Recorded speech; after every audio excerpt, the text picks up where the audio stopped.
аз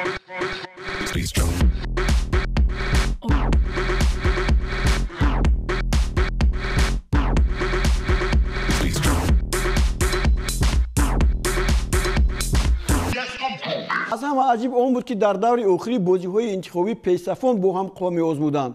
дар гурӯҳи С пейсаф дастаи мунтахаби Ироқ бо соҳиби ҷои дуввум Эрон ки ба қатори дастаҳои беҳтарини ҷои дуввум шомил набуду 9 имтиёзи гузариш ба даври дигарро дошт, вориди рақобат шуд. натиҷаи 1-0 Эронро ба ҷои аввал бароварду Ироқро ба ҷои дуввум. дастаи мунтахаби Тоҷикистон ки 10 имтиёз дошт ба зинаи панҷуми беҳтарин дастаҳои зинаҳои дуюм гузашт.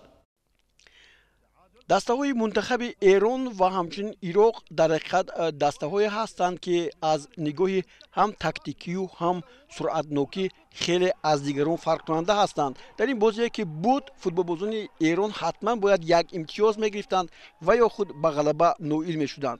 ин кор ба онҳо муваффақ шуд. ҳоло мо дидем ки як бозии зебои Сардор Озмун, як голи задаи ӯ тавонист дастаи мунтахаби Эронро дар дақиқаи 35 ба сафи пеш барорад.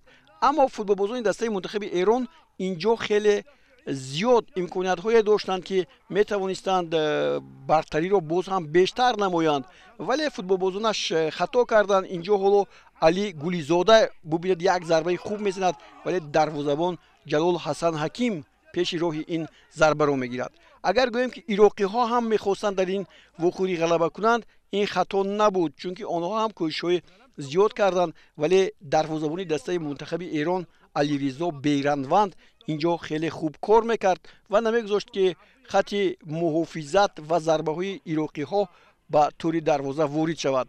як ҳуҷуми дигари футболбозони дастаи мунтахаби Эрон дар хотирҳо нақш баст. ин ҳамин гузариши хуби Содиқ Муҳаррамӣ ҳаст ки 2 нафар бозингарони дар ҳолати хуб ҷойдоштаро бо дарвозабон рӯбарӯ баровард, вале зарба аз ҷониби бозингари ҷавони ин даста хато зада шуд. дар натиҷа 1-0 ва Эрон ба зинаи аввал баромаду Ироқ аз зинаи дуюм ба бозиҳои минбаъда рафт.